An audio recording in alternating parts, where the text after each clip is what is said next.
Assalamualaikum warahmatullahi wabarakatuh. Selamat datang kembali di Chemistry, cerita mistis para pendaki. Gimana kabar kalian? Semoga selalu dalam lindungan Tuhan Yang Maha Esa. Amin. Dua tim pendakian yang berbeda dipertemukan dalam suatu kejadian yang tragis. Ya, mungkin itu prolog yang pas untuk cerita kali ini. Ditulis oleh Roci Mario Zafir. Cerita mistis pendakian jalur selatan Rinjani sepertinya akan gue bagi dalam beberapa part, dikarenakan cerita ini amat sangat panjang, sepanjang kisah cinta gue dan dia yang akhirnya harus kandas karena adanya orang kelima. Baik, lupakan masalah itu. Mari kita merinding secara bersama. Tapi seperti biasa, sebelum kita masuk ke ceritanya, jangan lupa berdoa terlebih dahulu. Semoga kita dihindari dari gangguan-gangguan syaitan yang terkutuk. Like, comment, and subscribe buat yang belum bergabung. Nyalahin lonceng pemberitahuannya juga, supaya kalian gak ketinggalan cerita-cerita selanjutnya.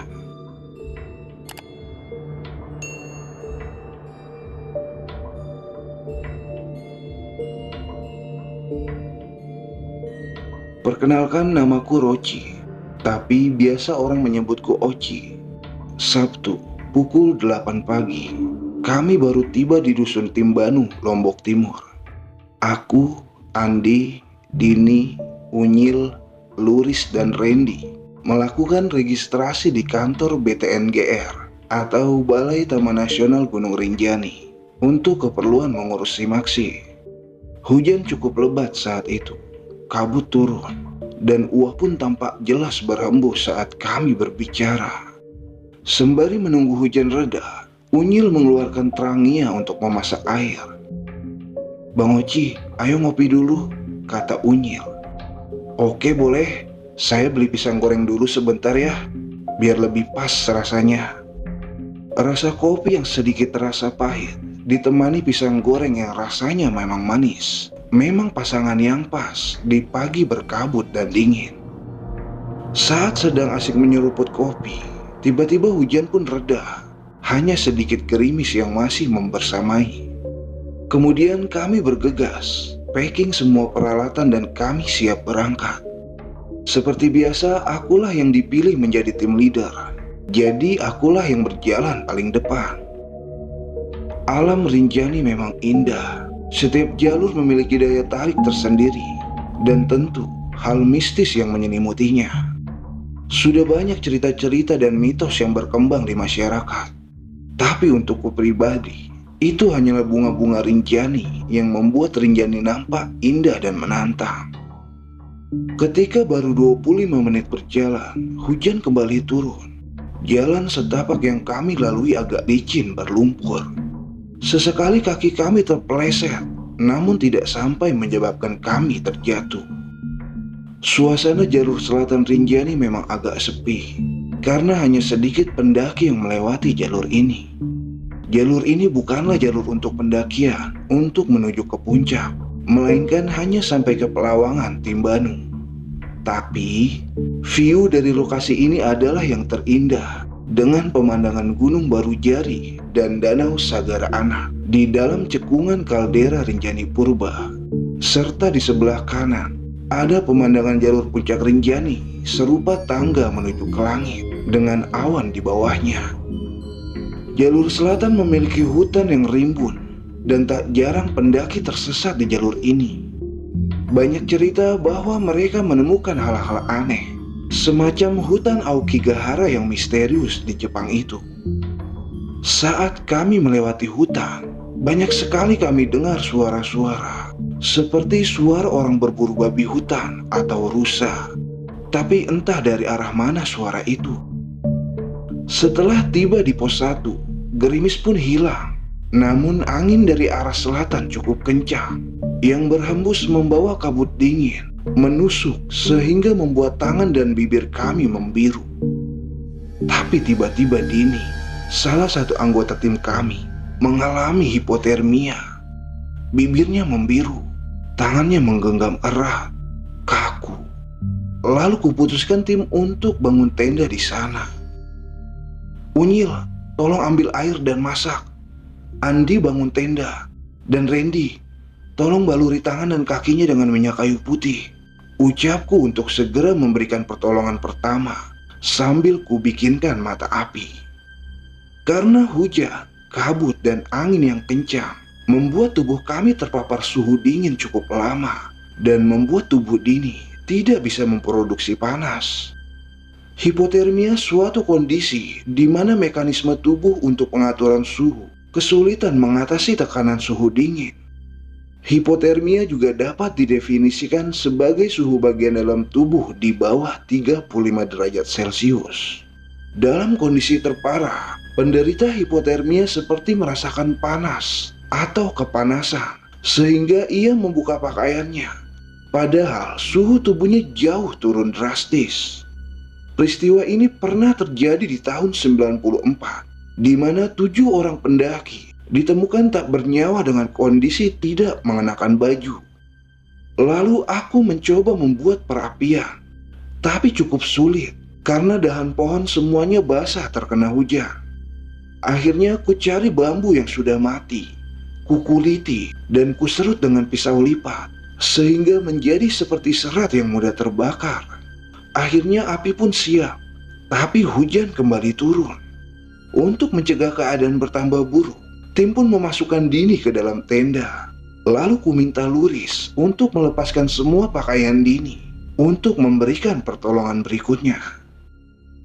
Riz, kamu juga buka bajumu, lalu peluk Dini agar panas tubuhmu mengalir ke Dini. Ini pakai sleeping bag punyaku, perintahku dari luar tenda. Situasi saat itu membuat kami harus ngecamp di pos 1. Kami bersyukur, jam 6 sore hujan pun reda. Kondisi Dini membaik dan sudah dapat diajak bicara. Lalu kutawarkan ia teh manis dan 2 keping biskuit untuk memulihkan fisiknya. Suasana sore itu mulai berkabut tebal. Tenda-tenda sudah didirikan untuk kami berlindung saat malam dari suhu dingin menusuk kulit.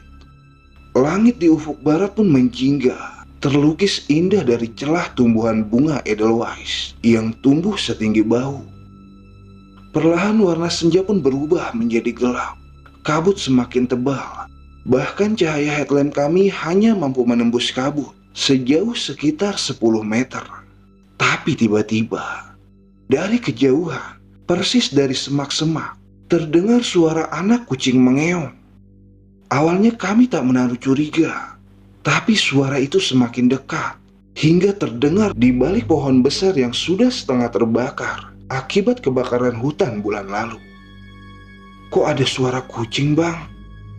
Namanya juga alam bebas, kucing juga bebas main kemana aja, Nyil, jawabku sambil bercanda. Mana ada kucing di ketinggian 2.500 meteran. Lagian kucing hutan bukan endemik sini tahu, kata Andi. Dan semakin lama suara anak kucing itu semakin keras dan suaranya semakin banyak. Awalnya 1, kemudian 2, setelah itu menjadi banyak. Dan tak cuma itu, suara itu berpindah-pindah dengan cepat. Lalu ku coba mencari ke arah suara itu, tapi tak satu pun kutemukan anak kucing itu. Aku pun merasa ada kegelisahan pada tim karena suara-suara itu. Apa nggak ada apa-apa ini, Bang? Tanya Luris kepada kami. Enggak kok, kan cuma suara anak kucing.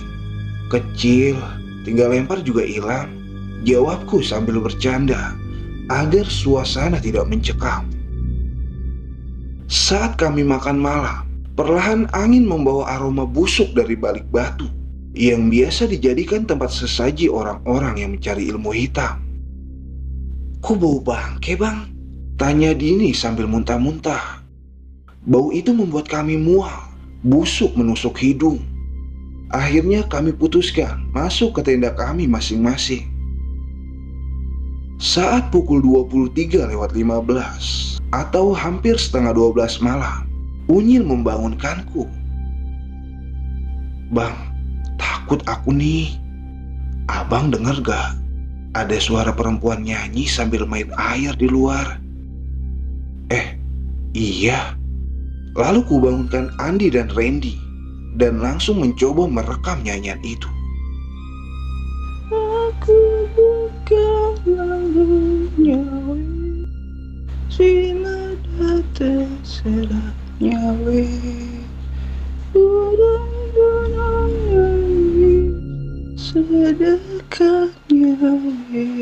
Lirik demi lirik yang tak ku mengerti diucapkan oleh suara perempuan itu sambil memainkan gemercik air yang jatuh dari pancuran tempat pendaki biasa mengambil air.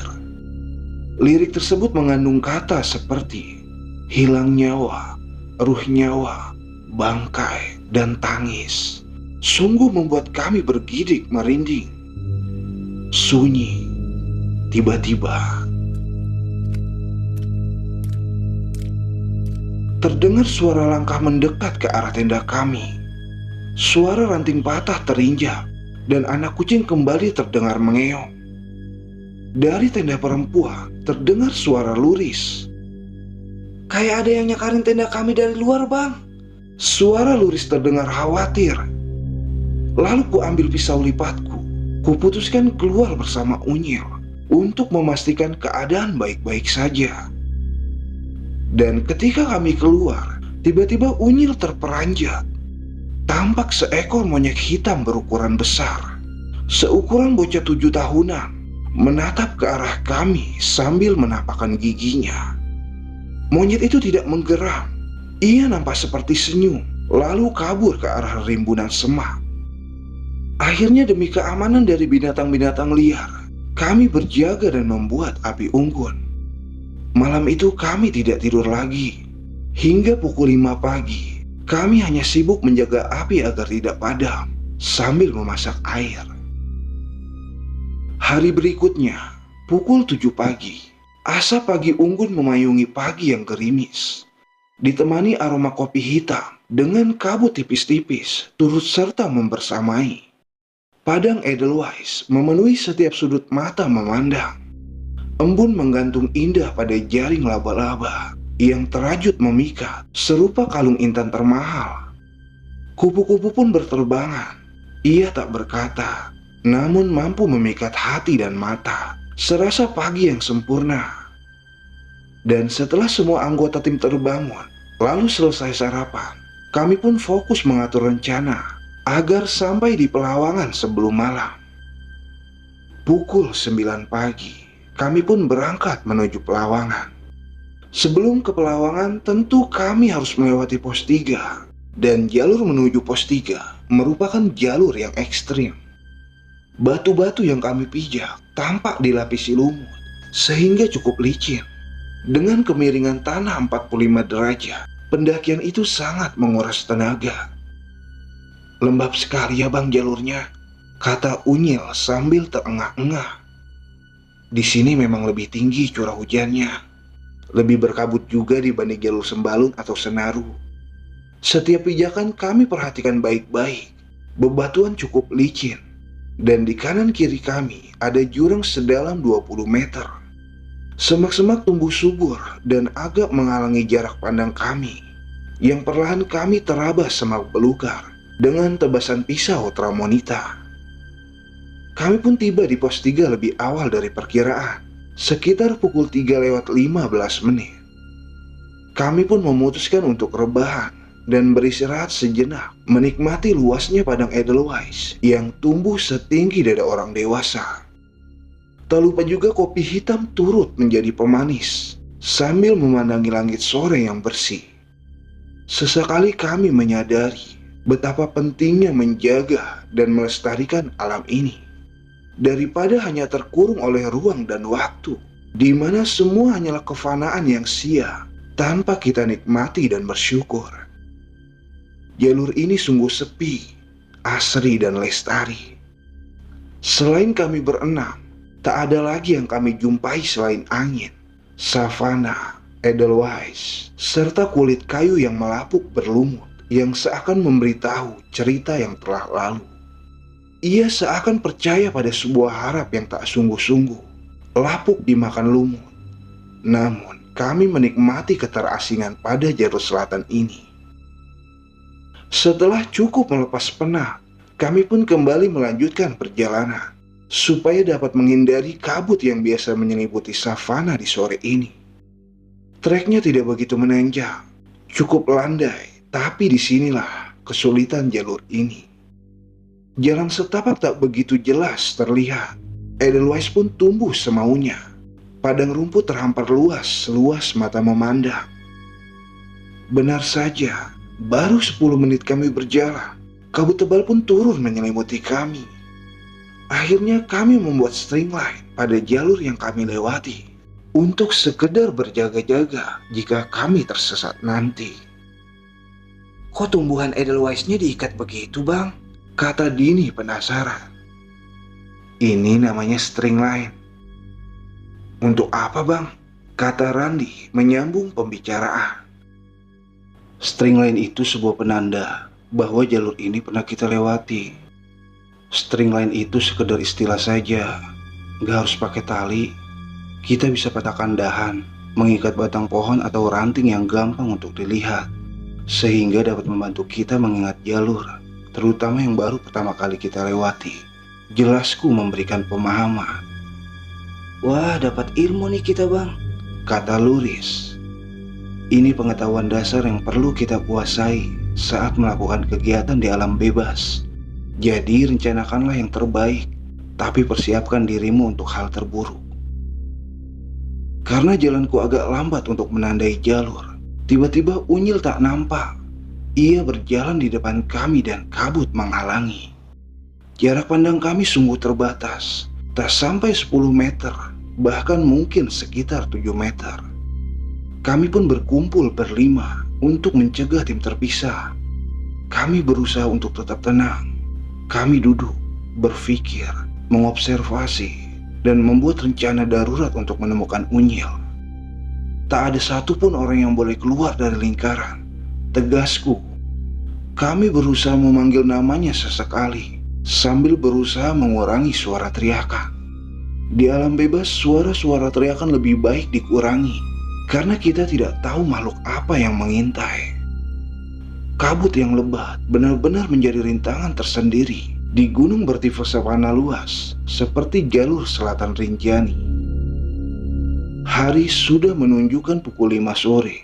Luris dan Dini menunggu di titik kumpul. Andi, Randy, dan aku berpencar untuk mencari Unyil dengan kesepakatan bahwa jika 100 meter tidak bertemu, maka kami harus kembali ke titik kumpul. 15 menit mencari, aku tak menemukan Unyil. Berharap Andi atau Randy mencari ke tempat yang tepat. Hampir saja kami putus harap. Matahari sudah mulai terlihat kembali ke peraduan.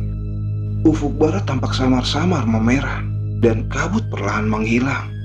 Betapa terkejutnya kami.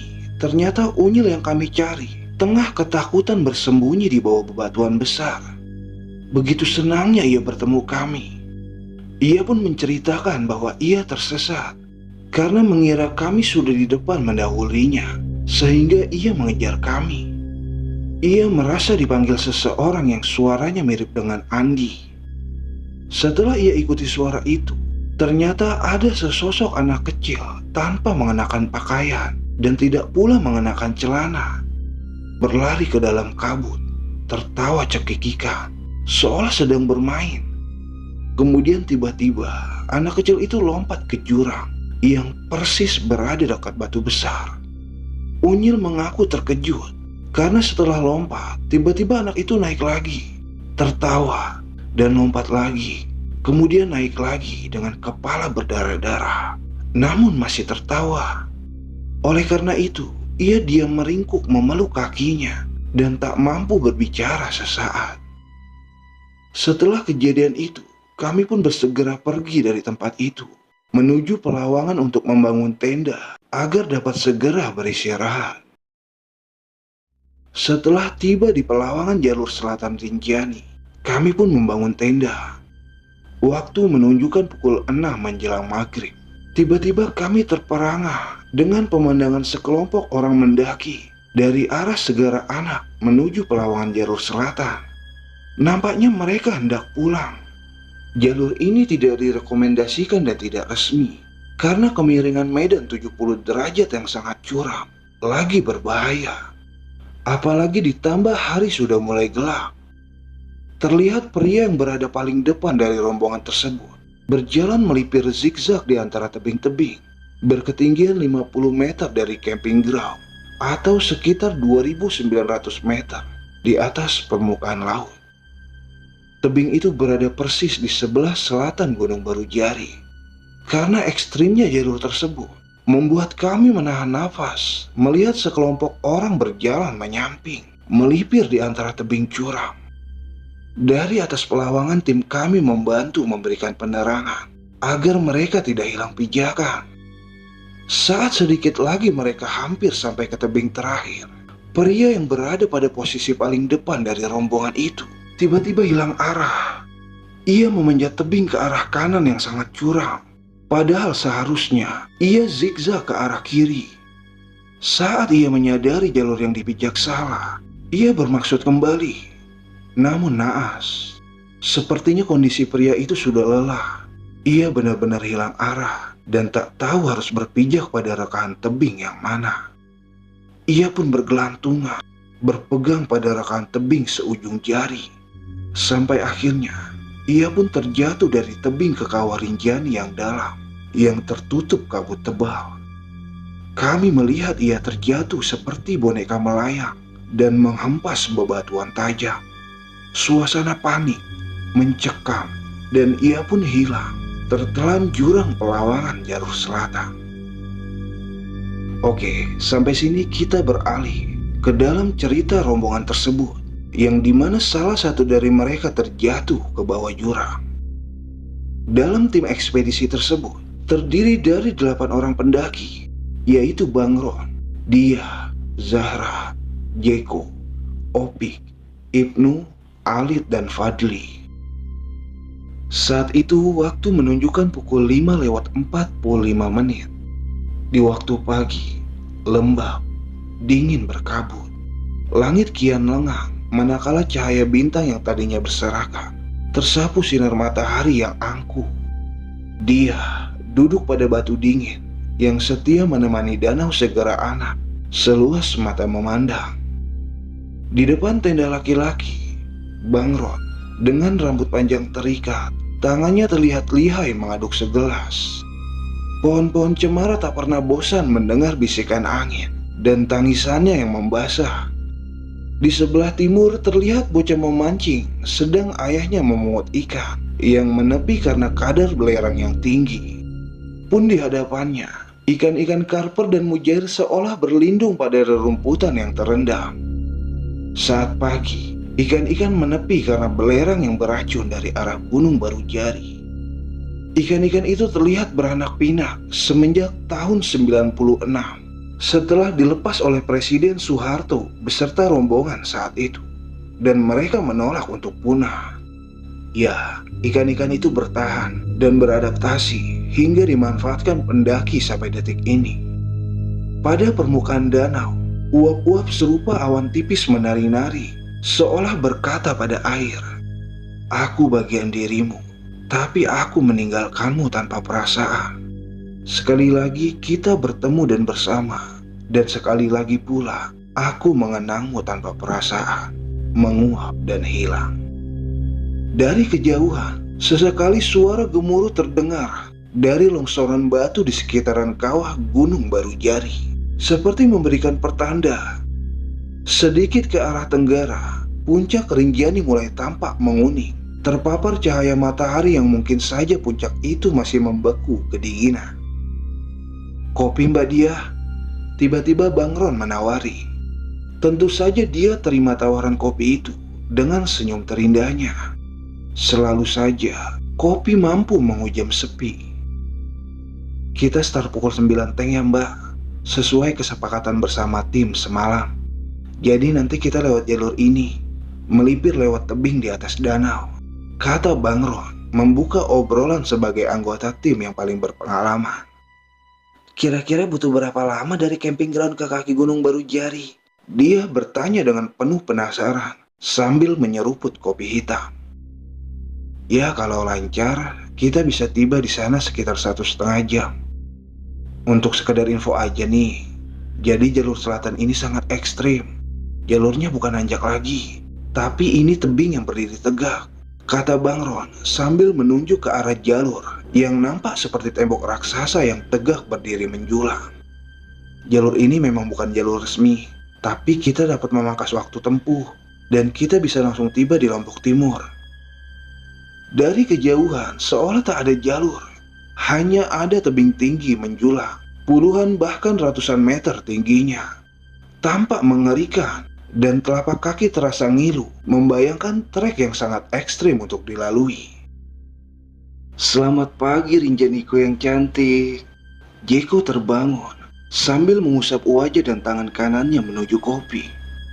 Kalau baru bangun tuh cuci muka dulu, baru ngomong. Ucap dia ketus, sembari menyingkirkan tangan Jeko. Tepat pukul 7, semua anggota tim sudah terbangun. Mereka membagi-bagi tugas.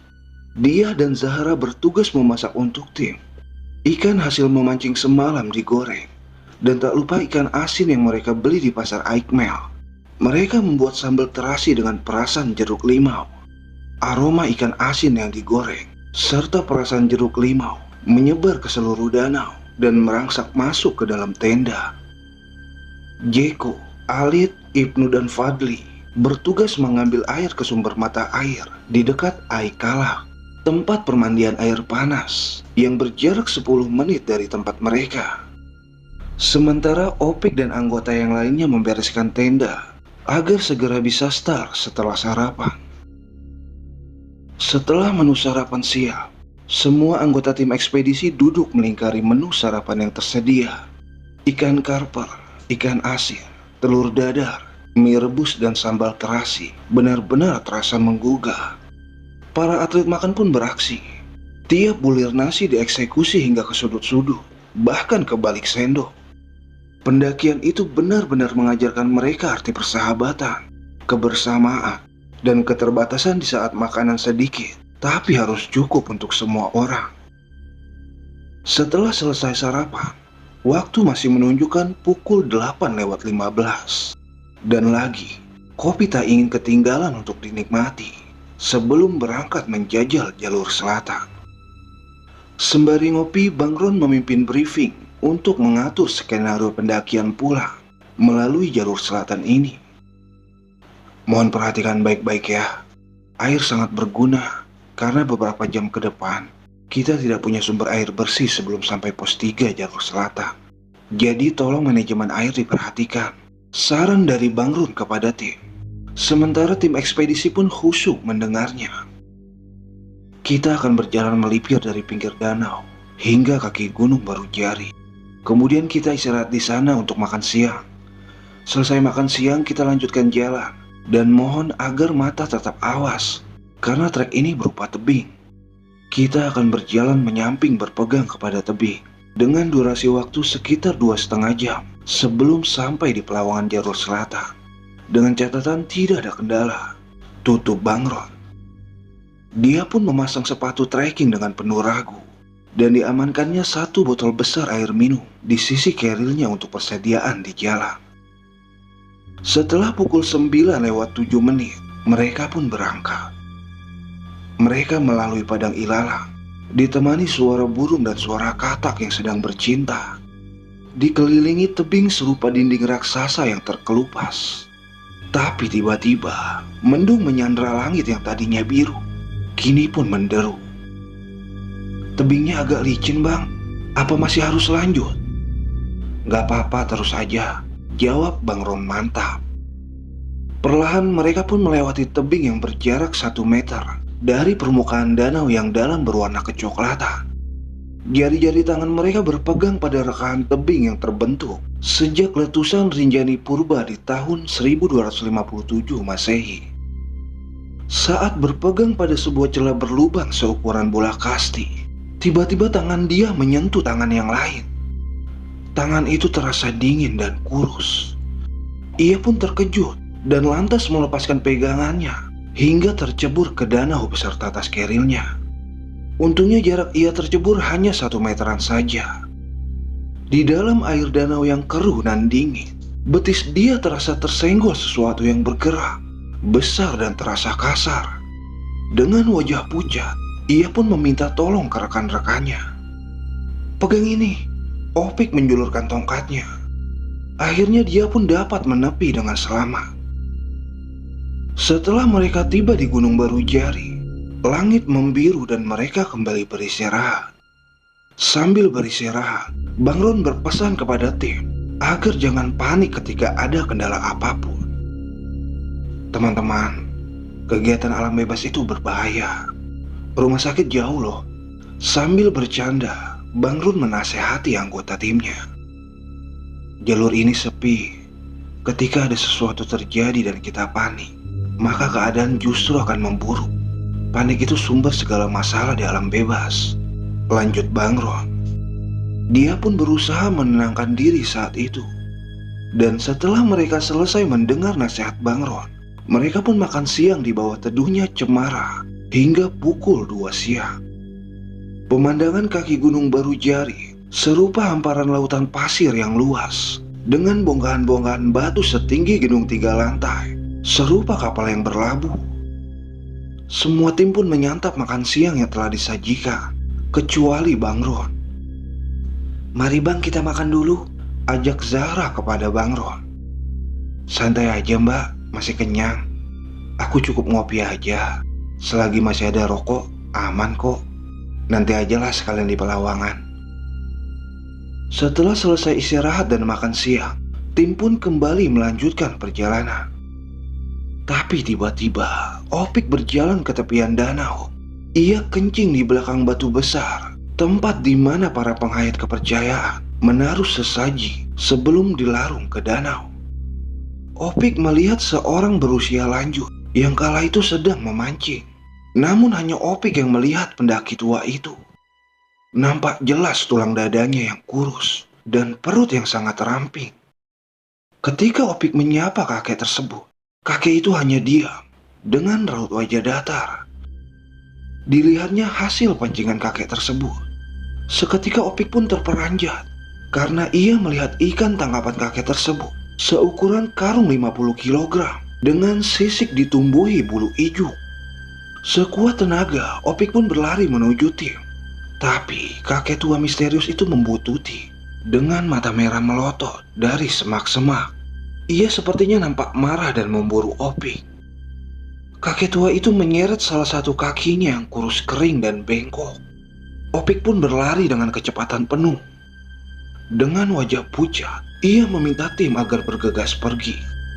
"Ayo teman-teman, Bang Ron, ayo." "Lo kenapa, Pik?"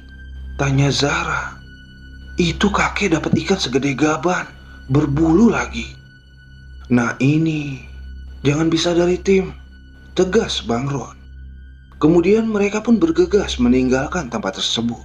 Sementara kakek itu pun tak terlihat. Bang Ron pun terus menasihati tim. Perlahan tim pun mulai menapakkan kaki pada tanjakan pertama yang masih terbilang aman.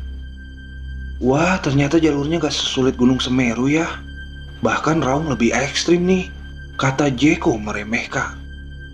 Tim masih terus berjalan melipir. 2 jam sudah mereka berjalan menyamping dengan kemiringan tebing 80 derajat.